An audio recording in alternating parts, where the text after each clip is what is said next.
యేసుక్రీస్తు వారి ప్రశస్తమైన ఘనమైన నామంలో ఈ దినం ఈ కూడికి ఏర్పాటు చేసుకున్న సహోదరి కుటుంబానికి కూడి ఉన్న మీ అందరికీ కూడా నా హృదయపూర్వకమైన వందనాలు, దైవాశీస్సులు. దేవుని కృప మీ అందరికీ తోడుగా ఉండునుగాక. భయంకరమైన ఎండ చాలా తీవ్రంగా ఉంది. అయినా సరే ఈ ఎండ వేడిని లెక్క చేయకుండా ఈ ఇంట్లో జరుగుతున్న కూడికలో దేవుని సన్నిధిలో ప్రార్థించడానికి, ఈ కుటుంబ పక్షంగా ప్రార్థించడానికి మరి మీరు కూడి వచ్చి దేవుని సన్నిధిలో ఏకీవించడం ఎంతైనా కూడా సంతోషకరం, ఆశీర్వాదకరం. ఈ సమయంలో దేవుని యొక్క వాక్యాన్ని మనం ధ్యానం చేద్దాం. హెబ్రీ పత్రిక 10వ అధ్యాయము, అపోస్తలుడైన పౌలు హెబ్రీలకు రాసిన పత్రిక 10వ అధ్యాయము 36వ వచనం. మీరు దేవుని చిత్తము నెరవేర్చిన వారై వాగ్దానము పొందు నిమిత్తము మీకు ఓరిమి అవసరమై ఉన్నది.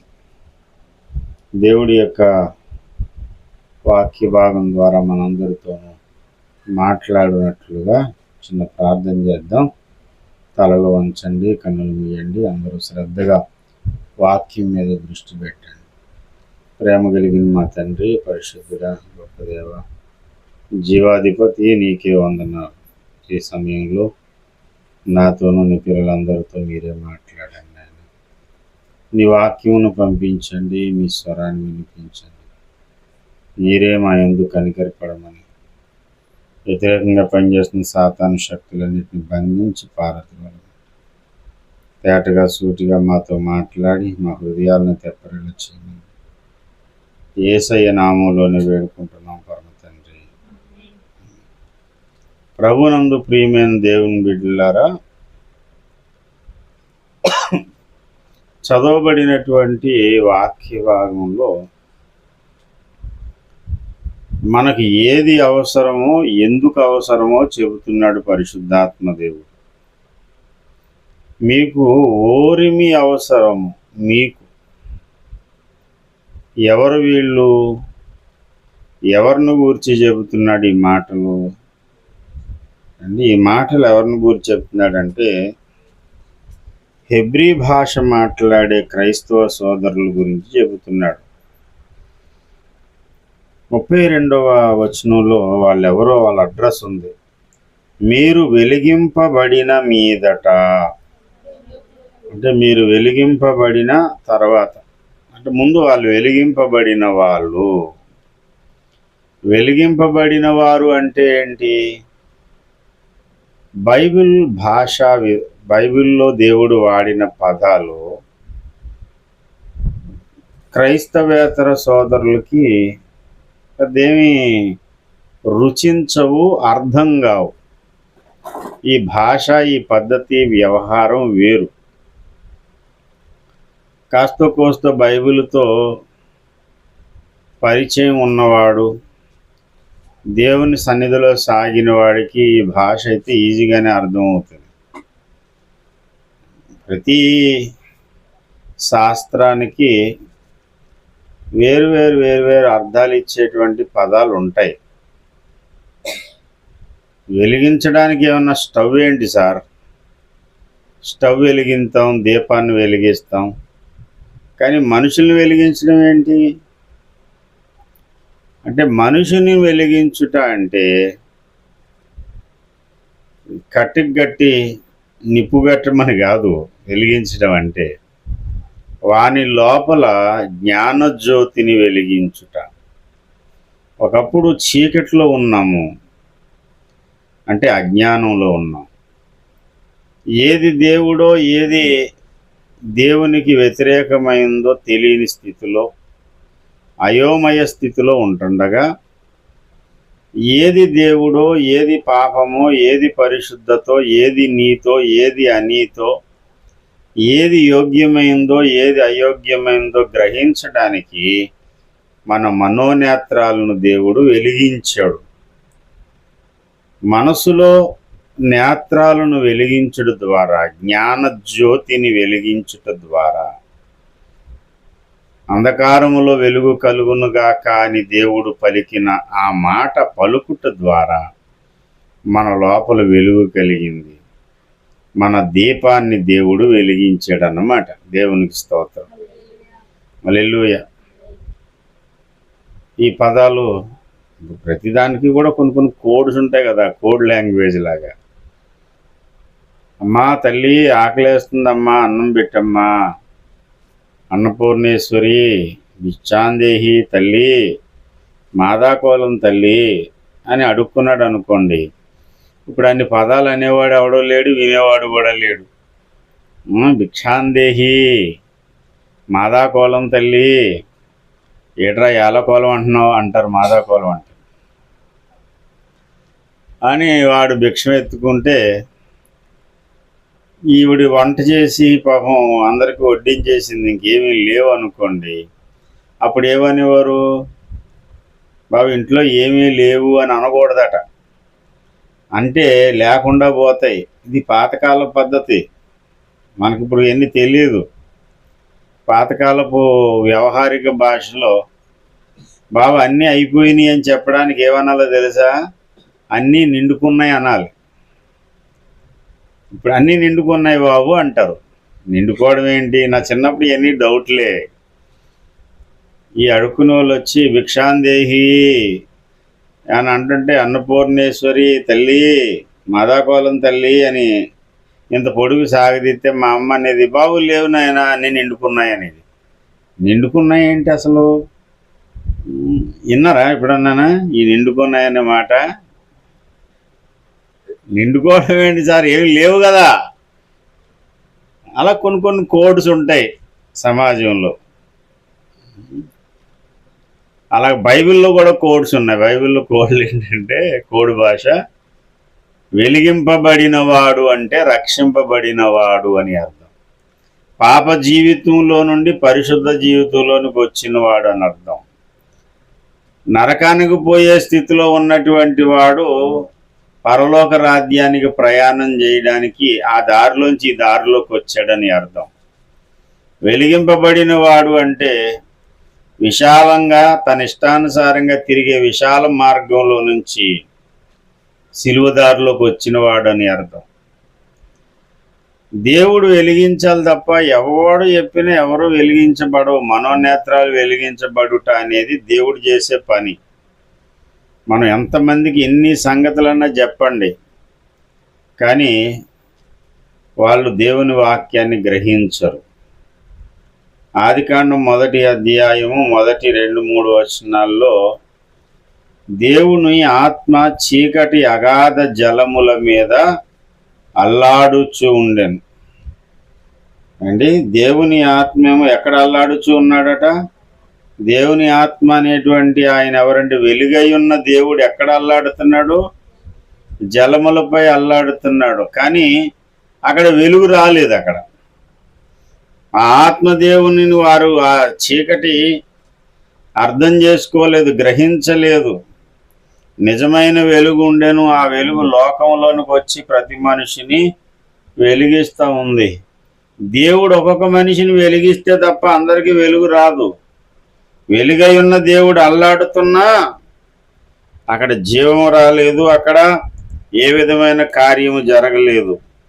దేవుని సువార్త అంతటా ప్రకటింపబడుతూ ఉంది, కానీ దేవుడు కొంతమందిని ప్రత్యేకంగా వెలిగించినప్పుడు మాత్రమే, దర్శించినప్పుడు మాత్రమే వారు దేవుని యొక్క వెలుగులోనికి, జీవపు వెలుగులోనికి రాగలుగుతారు. దేవునికి స్తోత్రం కలుగునుగాక. 1 యోహాను సువార్త 1వ అధ్యాయము 5వ వచనం, ఆ వెలుగు చీకటిలో ప్రకాశించుచున్నది గాని చీకటి దాన్ని గ్రహింపకుండెను. చీకటిగానే ఉంది. వెలుగు వచ్చినప్పుడు చీకటి పారిపోతుంది, కానీ దేవుని వెలుగు వచ్చినప్పుడు ఆ వెలుగు ఎవరినైతే వెలిగిస్తుందో ఆ వెలుగు పొందిన వానికి తప్ప అందరికీ ఆ వెలుగు జీవాన్ని అనుగ్రహించదు. అతడు వెలుగై ఉండలేదు కానీ ఆ వెలుగును గూర్చి సాక్ష్యం ఇచ్చుటకు అతడు వచ్చెను. నిజమైన వెలుగు ఉండెను, అది లోకములోనికి వచ్చుచు ప్రతి మనుష్యుని వెలిగించుచున్నది. దేవునికి స్తోత్రం. ఏ మనుషుని అయితే వెలిగిస్తూ వచ్చిందో వారికి మాత్రమే గ్రహించగలుగుతారు, వారికి మాత్రమే కళ్ళు తెరవబడతాయి. అయ్యో, ఇంతకాలం మనము ఈ దేవుణ్ణి మనం విడిచిపెట్టింది, ఇంతకాలం మనం ద్వేషించింది ఈ జీవాధిపతినా? రక్షణ పొందినటువంటి వారు, బాప్తిసం పొంది దేవుని సన్నిధిలో సాగుతున్న వారు ఎందరో సాక్ష్యం ఇవ్వగా నేను విన్నాను. నా జీవితంలో 30 ఏళ్ళు వచ్చే వరకు నేను దేవుణ్ణి తెలుసుకోలేకపోయానండి. 30 సంవత్సరాలు నా జీవితం వేస్ట్ చేసుకున్నాను. కొంతమంది 50 ఏళ్ళు వచ్చాక మారు మనసు పొందిన వాళ్ళు, అయ్యో 50 ఏళ్ళు ఈ దేవుని గురించి తెలియక నా లైఫ్ అంతా స్పాయిల్ చేసుకున్నాను, వ్యర్థం అయిపోయింది, నా జీవితం వ్యర్థం అయిపోయింది, 50 ఏళ్ళు వేస్ట్ అయిపోయినాయి. ఎప్పుడు కలుగుతుంది అంతంటే దేవుడు వెలిగించినప్పుడు, మనోనేత్రాలు వెలిగించినప్పుడు మాత్రమే అర్థం అవుతుంది. అయ్యయ్యో, ఇంతకాలము ఈ గొప్ప సంగతులన్నీ మేము మిస్ అయిపోయామే. యేసయ్య దగ్గరకు వచ్చిన వాడు, రక్షకుని గురించి విన్నవాడు అలాగే అంటాడు. తర్వాత ప్రవక్త సందేశాలు, ఓఫీర్ గారి సందేశాలు విన్న క్రైస్తవులు చెప్పే మాట నేను విన్నాను. ఏంటంటే, సార్ ఇంతకాలం మేము ఏదేదో విన్నాం, ఏవేవో బోధలు వేర్చుకున్నాం, ఇంతకాలానికి మాకు దొరికింది సత్యం, ఇంతకాలం వేస్ట్ అయిపోయింది, ఏదేదో అనుకున్నాం, కానీ లేఖనం అంటే ఏంటో, దేవుని వాక్యం అంటే ఏంటో, అసలు సిసలైన ప్రత్యక్షత అంటే ఏంటో ఇప్పుడు మాకు తెలిసి వచ్చిందనే వాళ్ళు ఉన్నారు.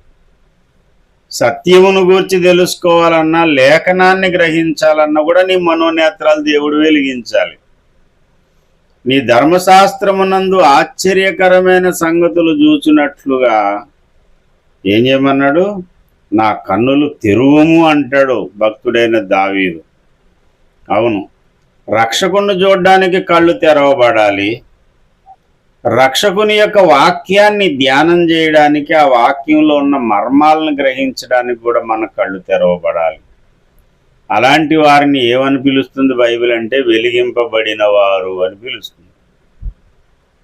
ఆ వెలిగింపబడినటువంటి గుంపులో ఉన్నవారే వెలుగు సంబంధులు. మిగిలిన వారందరూ చీకటి సంబంధులు, లోక సంబంధులు, దుష్టుని సంబంధులు. ఎవరి మనోనేత్రాలు అయితే వెలిగింపబడ్డాయో వారు దేవుని సంబంధులు, ఆత్మ సంబంధులు, పరలోక సంబంధులు. దేవునికి స్తోత్రం కలుగునుగాక. హల్లెలూయా. నీకు లోకంలో ఉన్నటువంటి ధనధాన్యాలు ఉంటే ఉండొచ్చు, లేకపోతే లేకపోవచ్చు, కానీ నువ్వు మాత్రం నీ మనోనేత్రాలు వెలిగింపబడితే మాత్రం నువ్వు మాత్రం పరలోక సంబంధి అవుతావు, దేవుని సంబంధి అవుతావు. అలాంటి దేవుని సంబంధులకు దేవుడు కొన్ని వాగ్దానాలు చేశాడు.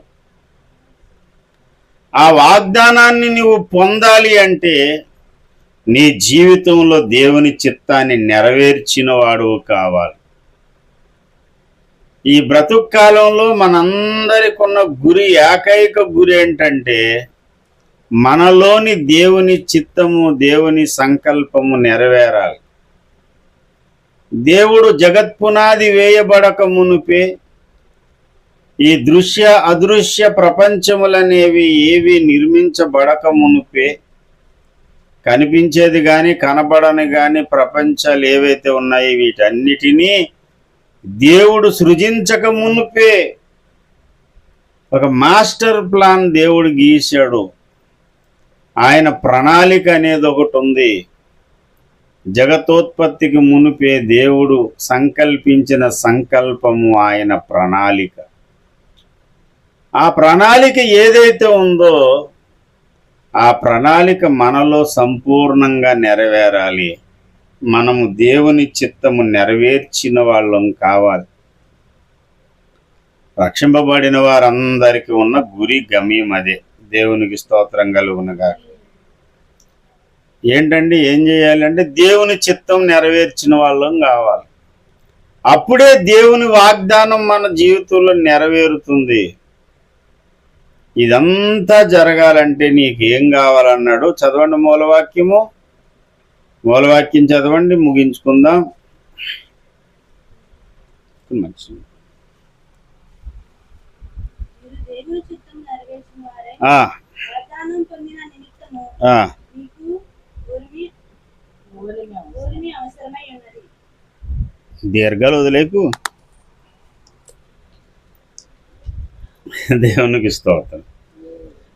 దేవుని చిత్తమును నెరవేర్చిన వారై వాగ్దానము పొందు నిమిత్తము ఓరిమి మీకు అవసరం.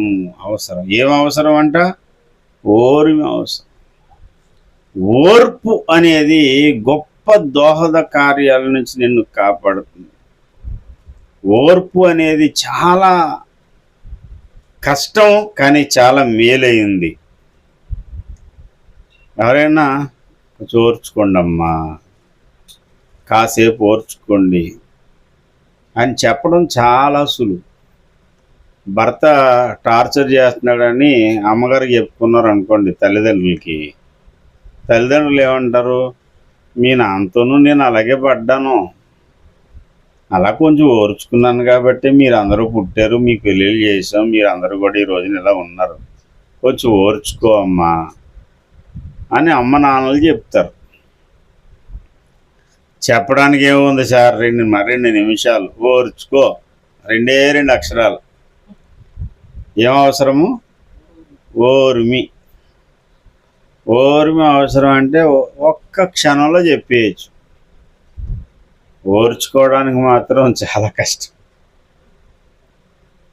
చాలా కష్టమైనటువంటి పని ఏదన్నా ఉందంటే ఓర్పు.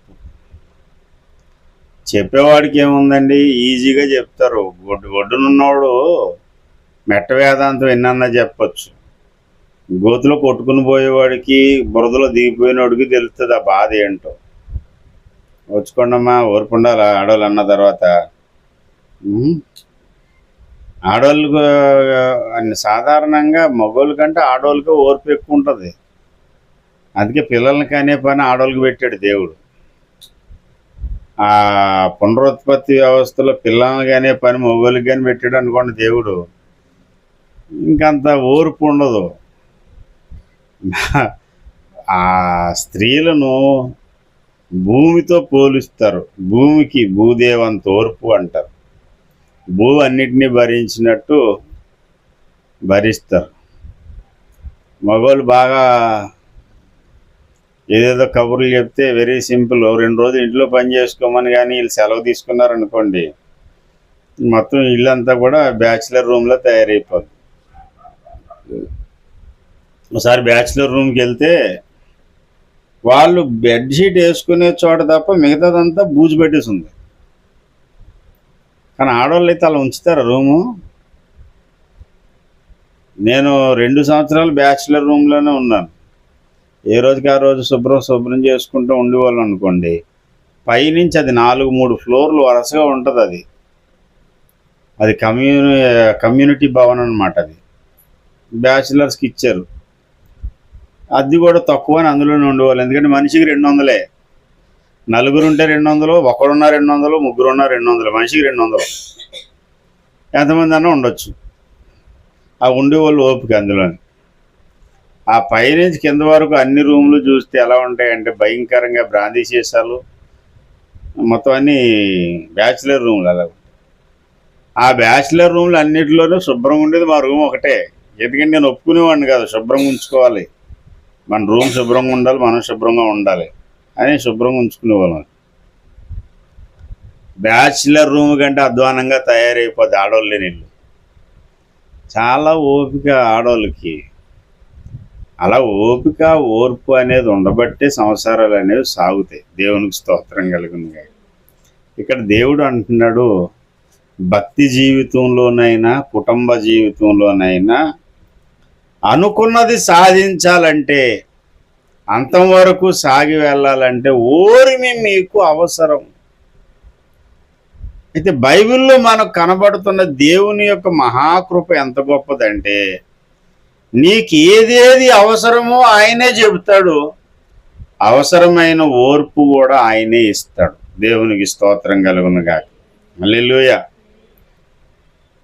ఓర్పు కలిగించడానికి మనకు కొన్ని పరీక్షలు, కష్టాలు, శ్రమ, కష్టము, పరీక్షల నిరీక్షణ, ఇవన్నీ దేవుడే కలిగించి దేవుడే నడిపించేది. కుటుంబ జీవితంలోనైనా భక్తి జీవితంలోనైనా అలీబాబా అద్భుత దీపంలాగా రాత్రి దీపం రుద్దగానే పొద్దుడికి భూతం ప్రత్యక్షమై చిత్తం వచ్చాను, ఏం చేయమంటావు, నాకు బిర్యానీ కావాలి అనగానే బిర్యానీ తెచ్చిపెట్టేస్తాడు భూతం. మరి అలాగ అయిపోద్దా? భర్త బిర్యానీ కావాలనగానే స్టవ్ దగ్గరికి వెళ్ళి డూమ్ బూమ్ బుష్ బిర్యానీ కావాలంటే వచ్చేద్దా? రాదు. ఏదో సిటీల్లో చదువుకున్నటువంటి ఎంప్లాయీస్ ఉండేటువంటి పరిస్థితులు వాళ్ళంతా కూడా అద్భుత దీపాలే. మొబైల్ ఫోన్ బట్టి ఇలాగెలా 2 సార్లు నొక్కితే వచ్చేస్తాయి, డబ్బులు వచ్చేస్తాయి. అలా నొక్కితే జొమాటోలో ఆర్డర్స్ పెట్టుకుంటూ వచ్చేస్తాయి కూడా ఇంటికి. మన పల్లెటూరులో మనకు కుదరదు ఆ వ్యవహారం. ఏది కావాలన్నా చాలా కష్టపడాలి, వండాలి, తిప్పలు పడాలి.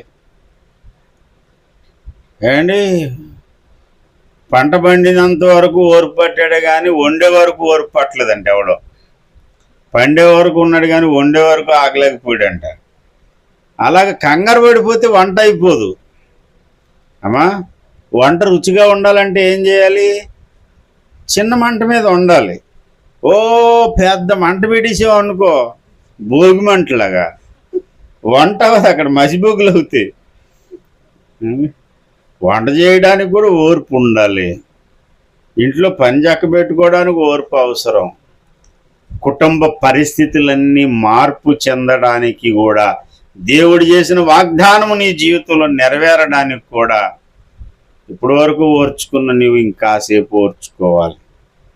నీ జీవితంలో లోపాలన్నీ సవరించబడి యేసయ్య పోలికలోనికి నువ్వు మార్చబడే ప్రక్రియ ఉంది కదూ, అది కూడా ఒక నిమిషంలో జరిగిపోయేది కాదు. అది ఆ ప్రక్రియ అంతా జరగడానికి కూడా కొంచెం టైం అనేది నీ జీవితంలో జరుగుతుంది. నువ్వు అనుకున్నది వెంటనే జరగదు. అనుకున్నది కోరుకున్నది అంటే నీకు ఎదురు రాదు. నువ్వు కోరుకున్నది అనుకున్నది రావడానికి కొంచెం సమయం పడుతుంది. అది నీ దృష్టిలో ఆలస్యము, కానీ దేవుని దృష్టిలో ఆలస్యం కాదు. అది రైట్ టైం. మధ్యాహ్నం 1 గంటకి వెళ్ళే ట్రైన్ కోసం తెల్లవారుజామున మనం కూర్చున్నాం.